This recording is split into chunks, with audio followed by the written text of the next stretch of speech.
তখন আব্বাস রাদিয়াল্লাহু তাআলা আনহু বলতেছে, আব্দুল্লাহ, তুমি রাত্রে বিছানায় ঘুমাও? তুমি এতটা নিশ্চিন্তে পরে পার পেয়ে যাবা? বয়স কত? অথচ বয়স কত? কথা বলেন, 9 বছর বয়স।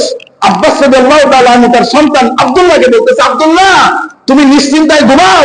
আখিরাতের চিন্তায় তোমার আখিরাতের চিন্তা এতটাই তোমাকে ঘুমাইতে দিচ্ছে রাত্রেবেলায়, তুমি ঘুমাইতেছো?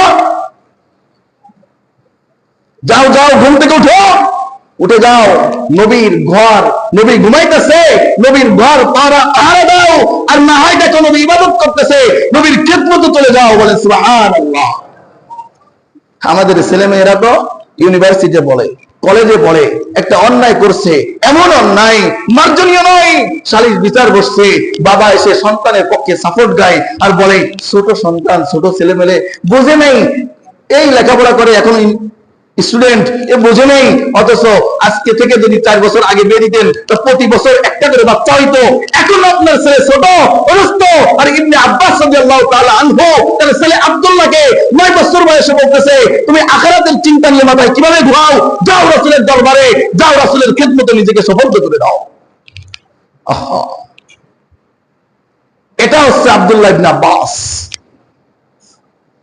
আব্দুল্লাহ ইবনে আব্বাস 9 বছর বয়সে চলে গেছে রাসূলের খেদমতে রাতের অন্ধকারে।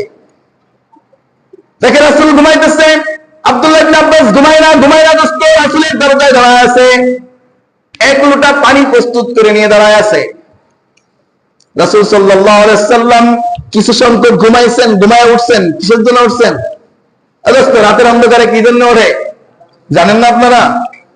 এটা মুসলমানের সিফাত হইতে পারেন না। রাতের অন্ধকারে কারা মসজিদে আসে, কি জন্য আসে, কি জন্য ডাকতে হয়?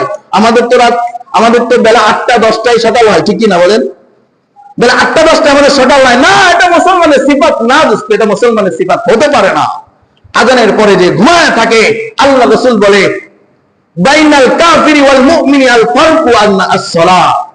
মুমিন আর কাফেরের ভিতরে একমাত্র পার্থক্য নামাজ। যে নামাজ ছেড়ে দিল এই ব্যক্তি কাফের, যে নামাজ পড়লো এই ব্যক্তি মুসলমান। তো তুমি ফজরের সময় আজান শুনে ঘুমায় থাকো, কিভাবে মুসলমান দাবি করো?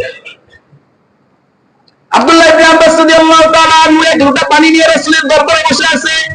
রাসূল মাঝরাতে ঘুম থেকে উঠছে, উঠে দেখে যে আব্দুল্লাহ ইবনে আব্বাস ছোট বাচ্চা 9 বছর বয়স দাঁড়ায় আছে। রাসূল পানিতে ওযু করলেন, ওযু করে বলল, এত সুন্দর পানির ব্যবস্থা আমার কে করে দিল? আব্দুল্লাহ ইবনে আব্বাস বলে, আল্লাহ আব্বাইকে ইয়া রাসূলুল্লাহ, ইয়া রাসূলুল্লাহ, আমি আপনার ওযুর পানির ব্যবস্থা করে দিয়েছি।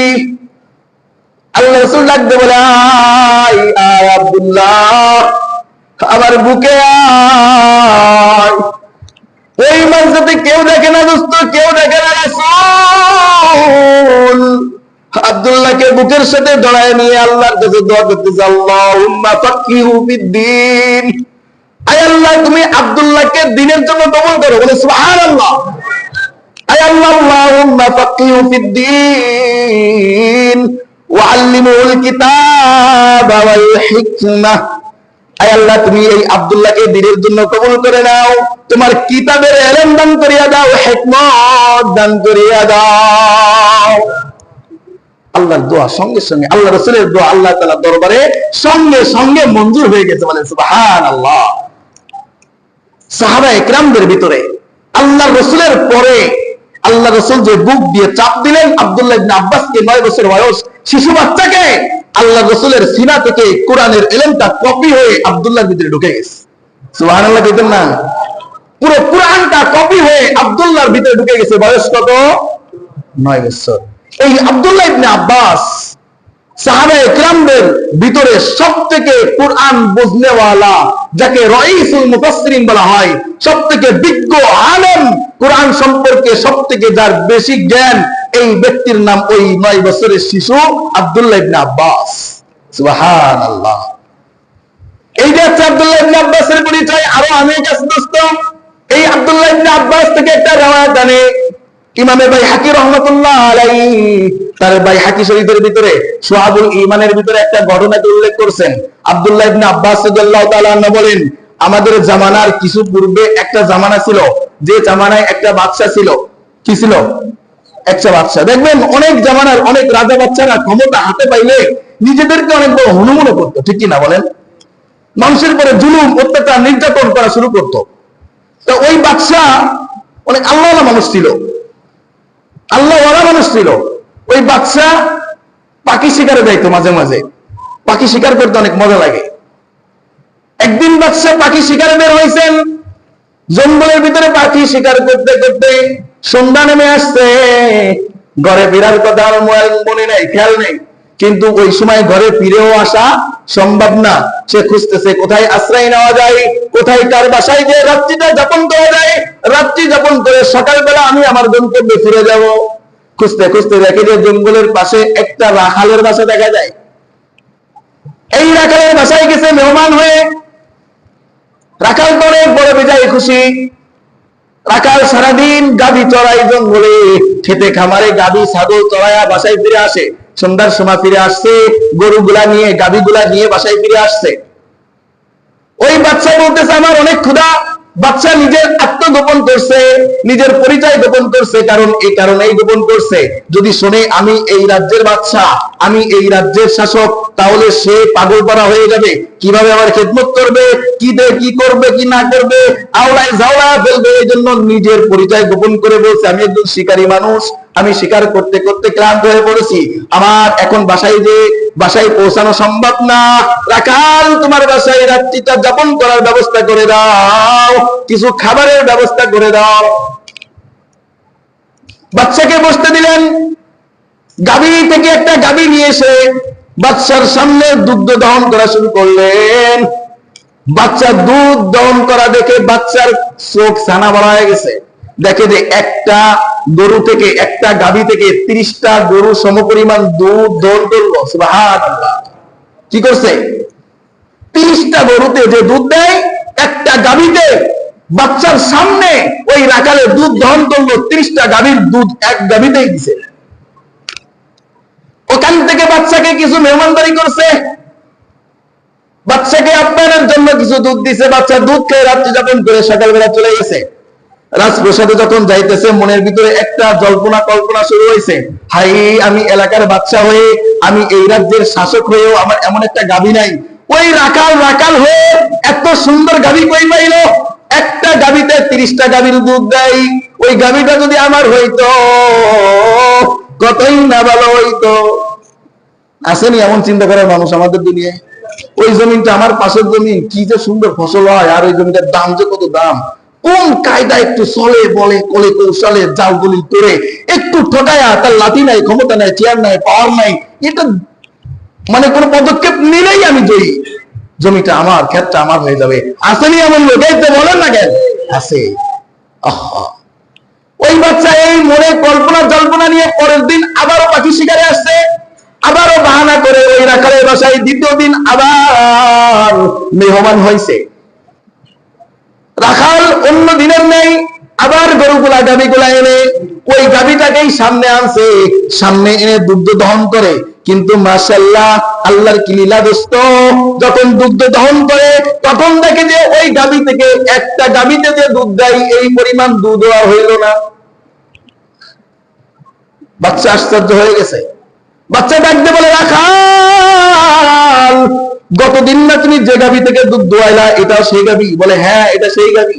বলে ব্যাপার কি? গতকালকে দেখলাম দুধে বাহার, তুমি একটা গাভী থেকে অনেক দুধ দহন করলে, আজকে একদিনের ভিতরে কেন এই গাভীর এই অবস্থা হইল? গতকালকেই দহন করলে 30টা গাভীর দুধ, আর আজকেই দহন করলে একটা গাভীরও দুধ দিল না, কারণ কি? দোস্ত, রাখালের জবাব দেখেন। রাখাল তো আল্লাহ ওয়ালা মানুষ। রাখাল বলতেছে, মেহমান ভাইজান, মনে হয় আমার মন যেটা বলতেছে, আমার দেশের বাদশা, আমার দেশের শাসক জুলুম শুরু করছে। আল্লাহু আকবার। কি বলে? আমার গাভীর দুধ আজকে কমে যাওয়ার পিছনে আমার মন সাক্ষ্য দিচ্ছে, আমার রাজ্যের বাদশা জুলুম শুরু করছে। এই জন্য কালকের দিনের মতো, কালকের দিনের নাই আজকে আমি এই গাভী থেকে দুধ পাই নাই, এই গাভী থেকে কালকের মতো আজকে আর গাভী দুধ দেয় নাই। এটার কারণ আমার মন সাক্ষ্য দিচ্ছে, আমার রাজ্যের বাদশা জুলুম শুরু করছে। বাচ্চা মনে মনে চিন্তা করতেছে, কয় কি এ রাখালে, কয় কি, আমার মনের খবর কিভাবে জানলো? বাচ্চা তো চিন্তা করছে, গাভীটা যদি আমার হইতো, কোন কায়দায় চলে বলে তোলে কৌশলে ওকে নিয়ে চলে আসতে পারতাম, কারণ আমার তো ক্ষমতা আছে, আমার তো পাওয়ার আছে, আমার তো চেয়ার আছে, আমি তো পরিচয় দিলে ও থরথর করে কাঁপবে, ও শুধু গাভী না, ও সহ আমার হয়ে যাবে, ঠিক কিনা? বাচ্চা এই জল্পনা করে গেছে ওই রাখালের বাসায়, কিন্তু যার উপরদস্ত রাখালের জবাব শুনে বাচ্চা আশ্চর্যান্বিত হয়ে গেছে। উনি পরের দিন সকালে আবার চলে আসছে, এসে রাত্রে অন্ধকার আর ঘুম হয় না, সন্ধ্যার পরে আর ঘুম হয় না, কারণ বাচ্চাও একজন আল্লাহওয়ালা। কি? বাচ্চাও একজন আল্লাহওয়ালা। সন্ধ্যার পরে আর ঘুম হয় না, আর ঘুম হয় না। এশার নামাজ পড়ে মালিকের দরবারে সিজদায় উঠে গেছে, মালিক আই রব্বে কারীম,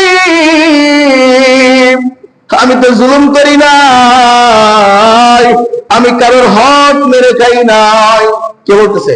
একজন বাদশা, একজন শাসক বলতেছে, আমি তো জুলুম করি নাই, আমি তো কারোর হক মেরে খাই নাই, আমি তো মাত্র শুধু খেয়াল করছি অন্তরের ভিতরে, মালিক যদি ওই গাভীটা আমার হইতো, আমি আমার করে পাইতাম, এই চিন্তাটাই তো শুধু করেছি মালিক। তাকে তো আমি অত্যাচার করি নাই, তাকে টর্চার করি নাই। আল্লাহ তুমি আমাকে মাফ করে দাও, এ রব্বে কারীম তুমি আমাকে ক্ষমা করিয়া দাও। দোস্ত এইভাবে দুই চোখের পানি ছেড়ে ফজর পর্যন্ত কাঁদতে আছে। পরের দিন আবার চলে গেছে, বাচ্চা মনে মনে চিন্তা করতেছে, আমি তোর মালিকের কাছে ক্ষমা চাইলাম, জুলুম করি নাই, জুলুমের নিয়ত করছিলাম, জোর করি নাই, জোর করার নিয়ত করছিলাম, কারণ হক মেরে খাই নাই, মেরে খাওয়ার কল্পনা জল্পনা করেছিলাম অন্তরের ভিতরে। দেখি মালিকের কাছে তো মাপ চাইলাম, জীবনে আর এমন করতাম না, আর করব না, এই নিয়ত করছি। মালিক কবুল করছে কিনা দেখি। তুমি কবুল না করে আমাকে তো মালিক ছাড় দিবে না। দেখার জন্য পরের দিন আবার চলে গেছে জঙ্গলে পাখি শিকারের উদ্দেশ্যে। পাখি শিকার করে ওই রাখালের বাসায় আজকেও মেহমান হয়েছে। মেহমান হয়ে আজকেও 15 দিনের নেই, আজকেও খাবার চাইছে যে আমাকে কিছু দাও, ক্ষুধা লাগছে। তখন ওই রাখাল আবারও ওই গাভীকে নিয়ে আসছে, ওই সেম গাভীটা এনে আবার তার সামনে দুধ দহন করা শুরু করছে। যেই দুধ দহন করা শুরু